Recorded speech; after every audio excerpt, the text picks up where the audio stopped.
Ciudad Universitaria, el corazón académico de México, donde miles de estudiantes caminan cada día entre edificios históricos, zonas verdes y bibliotecas llenas de conocimiento. Pero bajo la superficie de la UNAM hay historias que no se cuentan en clase. Casos que estremecieron a la comunidad y que hasta hoy siguen generando preguntas sin respuestas. Hace poco hice un video sobre uno de los casos más conocidos ocurridos en la UNAM. El caso de Lesbi Rivera Osorio, que murió en extrañas circunstancias en el predio de esta universidad. Si aún no vieron este video, les recomiendo que lo vean. Es un caso bastante interesante. Hoy te voy a contar otros 3 casos que sacudieron a Ciudad Universitaria y que muestran que detrás del prestigio y el conocimiento también se esconde el peligro.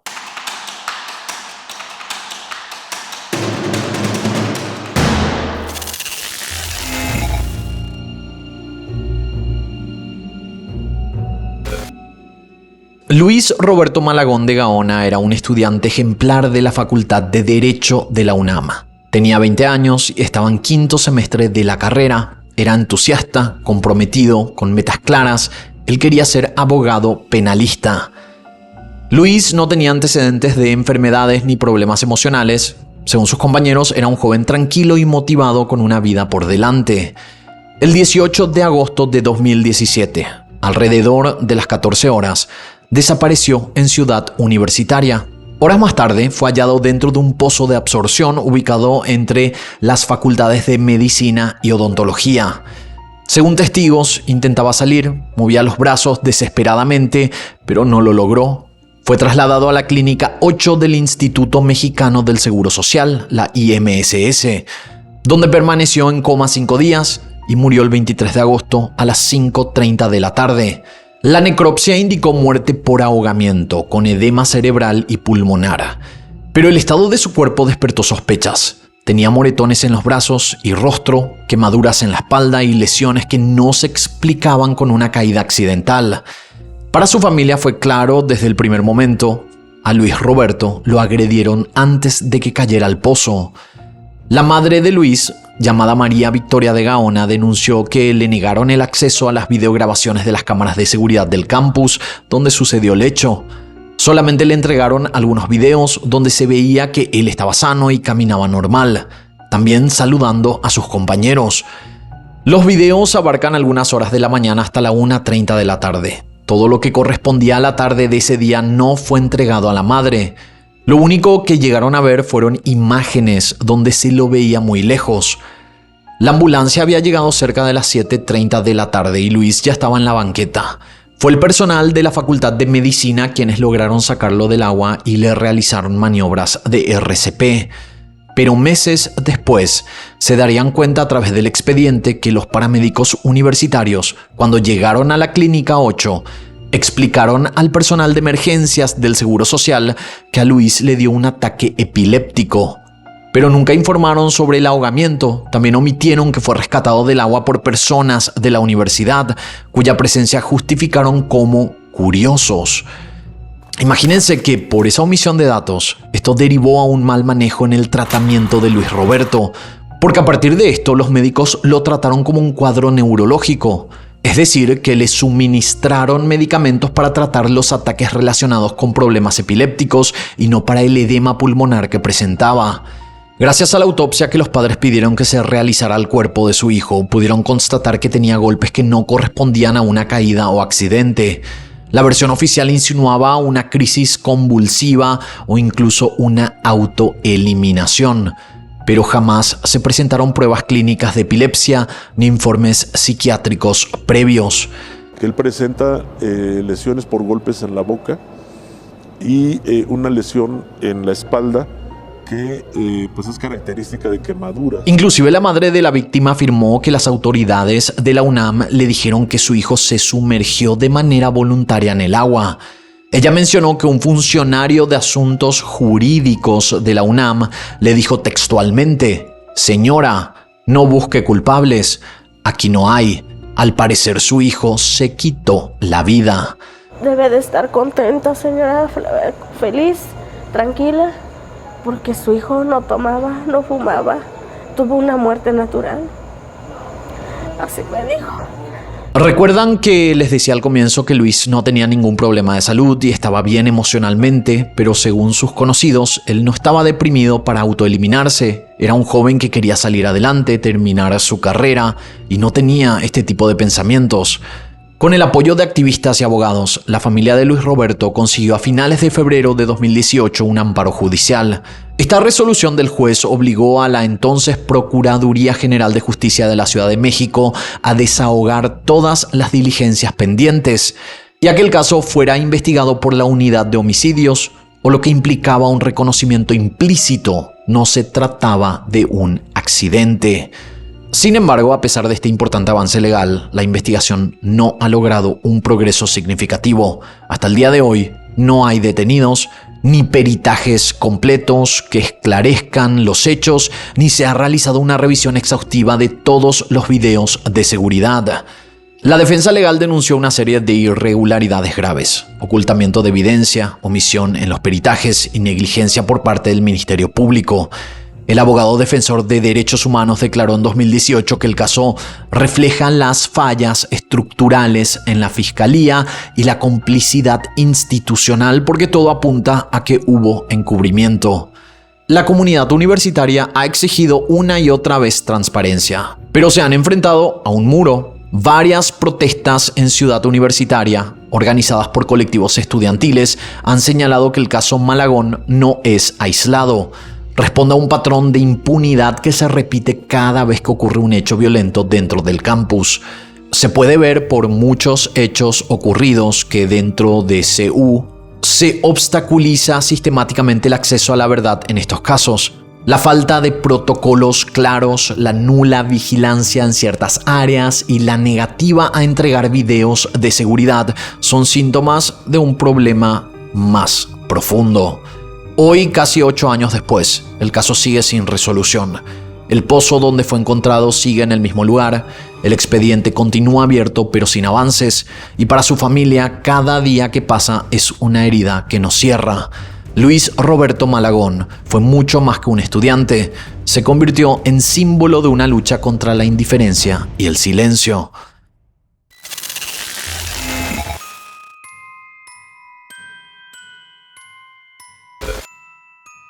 Era de madrugada, las aulas estaban vacías, los pasillos en silencio, no había estudiantes caminando ni luces encendidas. Adrián venía de una fiesta fuera del campus, entró a la Ciudad Universitaria y en algún punto de la madrugada ya no salió. Horas después, su cuerpo apareció dentro de la universidad. Adrián fue hallado inconsciente cerca de la Facultad de Filosofía y Letras.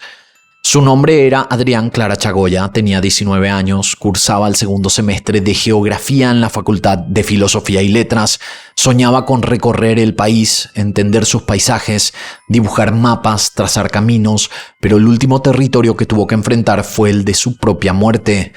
Era la madrugada del 2 de junio de 2018. Adrián había asistido a una fiesta fuera de Ciudad Universitaria, en una zona cercana al Ajusco. Ahí estaban celebrando el fin del semestre.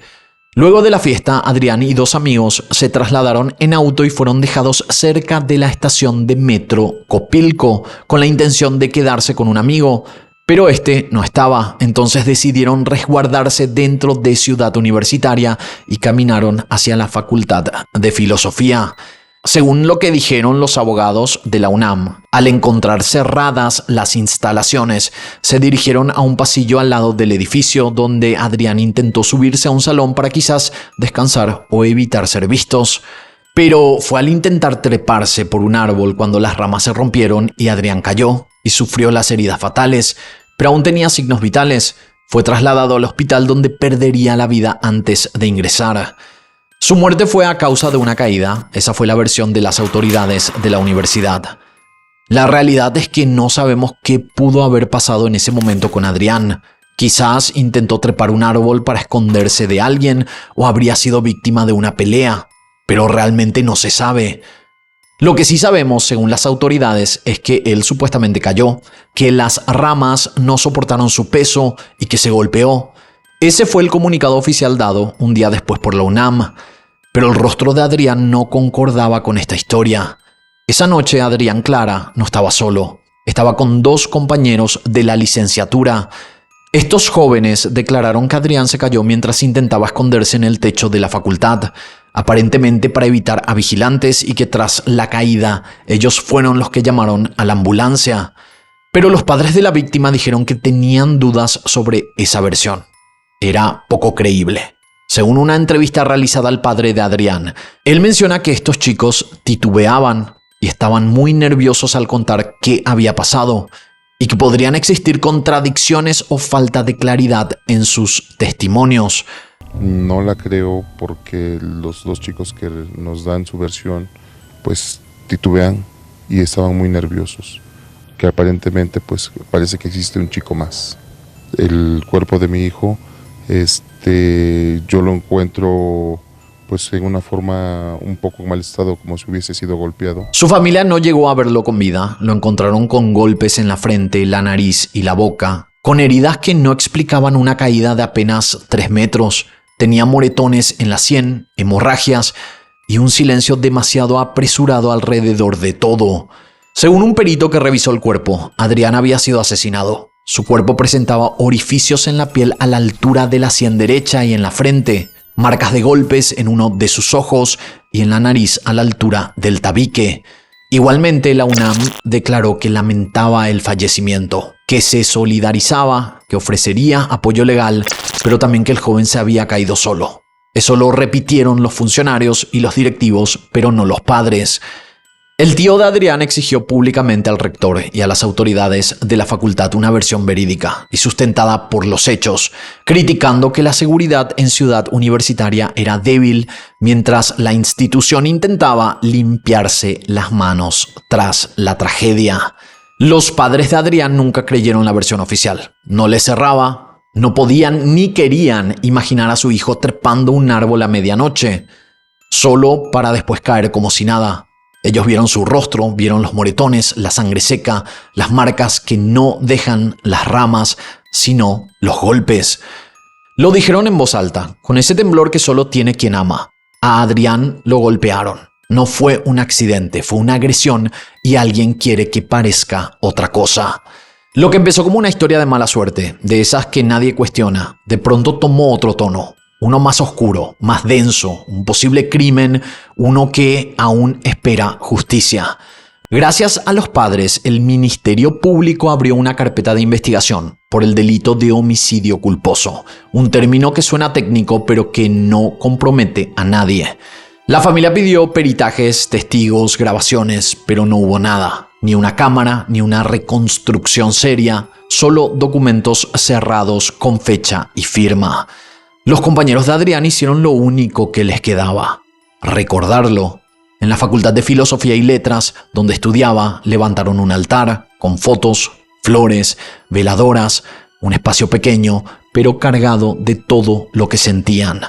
Compartían anécdotas, frases, momentos, todo con una sola intención: que su nombre no se apagara. Porque cuando la versión oficial es fría, cuando las respuestas no llegan, la memoria se vuelve lo único verdadero.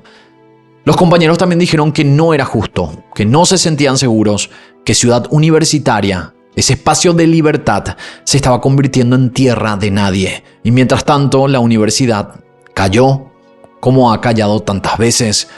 Adrián Clara murió esa noche, pero su caso quedó abierto, sin culpables, sin castigos, sin memoria institucional. Dicen que cayó, pero si preguntas a su familia, te van a decir lo mismo que estoy pensando yo.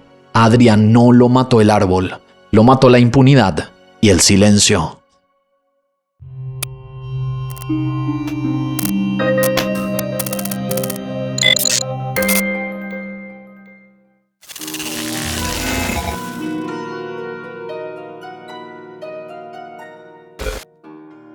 Ciudad Universitaria no solo es la sede académica más importante de México, también es una ciudad dentro de otra, con calles, bosques, túneles y rincones que muy pocos conocen. Lo que muchos tampoco saben es que desde hace años, entre sus senderos y zonas verdes, han aparecido cadáveres, señales de que bajo su prestigio académico algo oscuro se esconde. Desde 2017, la comunidad universitaria ha constatado hallazgos preocupantes que exponen la vulnerabilidad de Ciudad Universitaria como un espacio público. En ese año, un cadáver en avanzado estado de descomposición de un joven fue hallado en los terrenos de la Universidad Nacional Autónoma de México. Y esto apenas unos días después de que una joven apareciera muerta en Ciudad Universitaria, sede principal de la institución. El cuerpo fue encontrado en La Cantera, un predio de más de 260,000 metros cuadrados que alberga instalaciones de entrenamiento del Club Pumas de la UNAM, una reserva ecológica y oficinas. Se trata de una zona restringida administrada por el Club Universitario, ubicada en los márgenes de Ciudad Universitaria. Uno de los detalles más llamativos fue la pronta reacción de la UNAM, que tras la difusión de la noticia en algunos medios, que afirmaban que el cuerpo había sido hallado dentro del campus, emitió rápidamente un comunicado aclarando que el hallazgo no ocurrió en Ciudad Universitaria. ¿Este fue un intento para proteger su imagen? ¿O algo más que estaban tratando de desviar? El hallazgo ocurrió después de que, el 3 de mayo, la UNAM anunciara la muerte de una joven de 22 años, justamente Lesbi Berlín Osorio, encontrada atada a una caseta telefónica dentro del campus universitario. El segundo cuerpo estaba tan deteriorado que su identificación llevó más de 2 semanas. Finalmente se confirmó que era Arturo Darío López Gómez, de 19 años, quien había desaparecido el 28 de enero del año 2017. Pero su historia comienza mucho antes. El 18 de enero su familia encontró en su computadora una carta póstuma. Un mensaje doloroso, sin reproches, sin culpables, solo una frase demoledora. Esto es lo que yo quiero morir. 10 días después, Arturo desapareció, y desde entonces su madre comenzó una lucha desesperada por encontrarlo. Pidió que buscaran en La Cantera, no le permitieron el acceso, no le dieron grabaciones de las cámaras y no investigaron. Cuando finalmente apareció el cuerpo, ya era tarde. La prueba de ADN confirmó lo que ella siempre supo en el fondo de su corazón. Era Arturo. Y con la voz quebrada, declaró que no hicieron nada para buscarlo. No tuvieron el apoyo de ninguna autoridad. Si hubieran actuado rápido, tal vez lo habrían encontrado con vida. Esta fue una muerte rodeada de indiferencia. Un campus que en cuestión de días dejó de ser símbolo de conocimiento para convertirse en el escenario de 2 muertes sin respuestas claras. Una tragedia silenciada y un misterio aún sin justicia. El cuerpo de Arturo Darío López Gómez fue encontrado por un vigilante de seguridad alrededor de las 15 horas en el lago 1 de La Cantera, una zona abierta con paredes de rocas de aproximadamente 20 a 25 metros. A las 15:30 llegaron los peritos para iniciar el levantamiento del cadáver, que se completó alrededor de las 16:30. La identificación inmediata fue dificultosa debido al avanzado estado de descomposición del cuerpo. Aunque la línea de investigación oficial señaló autoeliminación como causa probable de la muerte, varios factores levantaron sospechas. Los antecedentes recientes de muertes en la universidad, la falta de apoyo de las autoridades de la UNAM, la retención de evidencias, como también los videos de las cámaras de seguridad y la negativa de permitir el acceso a la cantera cuando los padres buscaban a su hijo, generan serias dudas sobre las circunstancias que rodearon el fallecimiento de Arturo Darío López Gómez. Existieron también otras teorías. Se decía que el fallecimiento de Arturo también podría estar relacionado con un reto conocido como la ballena azul, un juego que circulaba en internet y que por ese entonces estaba de moda.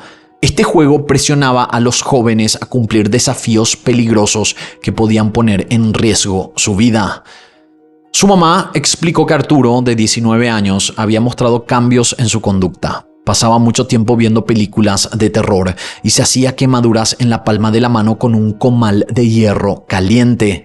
Estos comportamientos hicieron que ella sospechara que su hijo podría haber estado involucrado en este tipo de juegos. Separado del caso de Arturo Darío López Gómez, en septiembre de 2023 ocurrió un hecho que sorprendió y preocupó a la comunidad de Ciudad Universitaria. Un trabajador fue encontrado sin vida dentro de una alcantarilla, un lugar restringido y de difícil acceso. El hallazgo llamó la atención no solo por la tragedia en sí, sino también por las condiciones del sitio, que hacen poco probable que alguien pudiera quedar allí sin asistencia. Las autoridades indicaron que la causa de la muerte podría estar relacionada con intoxicación por gases, pero no ofrecieron más detalles sobre cómo sucedió ni si se exploraron otras hipótesis. La falta de información oficial aumentó la desconfianza y la preocupación sobre la seguridad en espacios restringidos dentro del campus. Este caso expone de manera clara la vulnerabilidad de trabajadores y visitantes en ciertas áreas de Ciudad Universitaria, la ausencia de protocolos visibles de supervisión y la dificultad de acceso a lugares como las alcantarillas subrayan la necesidad urgente de reforzar medidas de seguridad y vigilancia. Aunque no se han revelado detalles completos, la tragedia deja un mensaje evidente. Garantizar la seguridad en el campus debe ser prioridad antes de que ocurran nuevos incidentes. En agosto de 2024, autoridades y estudiantes quedaron conmocionados al reportarse el hallazgo de un cadáver en la barda perimetral de Ciudad Universitaria, cerca del cruce de las avenidas Delfín, Madrigal y Azteca, en la alcaldía Coyoacán.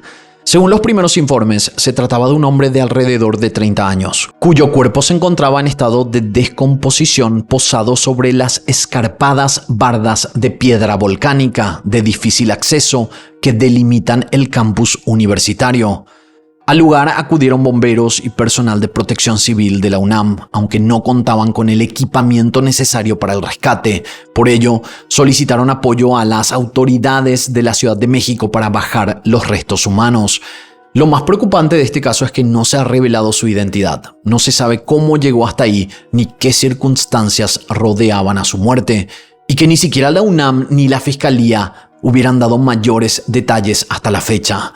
Ciudad Universitaria, conocido por su prestigio académico y cultural, es también un territorio con zonas poco vigiladas, caminos escondidos y reservas naturales que lamentablemente se han convertido en espacios utilizados para ocultar hechos violentos. La aparición reiterada de cadáveres en lugares como Ciudad Universitaria y otros rincones remotos ponen en evidencia graves fallas en los protocolos de seguridad y vigilancia. Este caso no es aislado. Es la punta del iceberg de un problema más profundo que persiste desde años atrás. Un problema que vulnera la seguridad y el bienestar de estudiantes, trabajadores y visitantes y que exige acciones claras, transparentes y contundentes. La comunidad universitaria clama por justicia, por respuestas, porque este cementerio invisible deje de ser un secreto y que en Ciudad Universitaria el conocimiento no conviva con la muerte y el silencio. Aunque la UNAM ha prometido mejorar la seguridad con cámaras, patrullajes y coordinación con la policía capitalina, muchos estudiantes sienten que estas medidas son insuficientes. Las zonas oscuras, los pasillos solitarios y los caminos sin vigilancia siguen ahí. Varios testimonios en medios universitarios coinciden. Hay lugares donde, si te pasa algo, nadie se va a enterar. La Fiscalía General de Justicia sospecha que grupos criminales han utilizado zonas de la Repsa y alrededores para ocultar cadáveres, pero no han revelado cifras ni resultados. Las investigaciones avanzan lento cuando avanzan, y la comunidad universitaria ya no solo reclama seguridad, sino transparencia y justicia. Expertos en criminología y organizaciones civiles advierten que el problema es más profundo. Ciudad Universitaria no es una excepción. Es el reflejo de lo que pasa en todo el país, donde espacios públicos, incluso los más simbólicos, son utilizados por criminales ante la falta de vigilancia. Pero lo alarmante aquí es que esto ocurra en el centro educativo más importante de México. Lo que empezó como rumores hoy es una realidad documentada. Y mientras no haya una estrategia integral, con protocolos claros, búsquedas sistemáticas y medidas reales de protección, Ciudad Universitaria seguirá siendo un lugar donde el conocimiento convive con la muerte. Un espacio donde el pasado no está enterrado, porque sigue saliendo a la superficie. Ciudad Universitaria es un símbolo, pero también es una alerta encendida. Los casos de Luis Roberto, Adrián Clara y muchos otros muestran que la violencia puede esconderse incluso entre libros y pizarras y que cuando las instituciones fallan, las víctimas se multiplican. Mientras no se haga justicia, Ciudad Universitaria seguirá caminando entre sombras. ¿Conocen algún caso más que haya ocurrido en Ciudad Universitaria? ¿Qué piensan de estos casos? ¿Creen que son simples accidentes o hay algo más detrás de cada uno de ellos? Hasta aquí el caso del día de hoy. Espero sus comentarios aquí abajo y de esta manera Nosotros nos encontraremos en la próxima historia.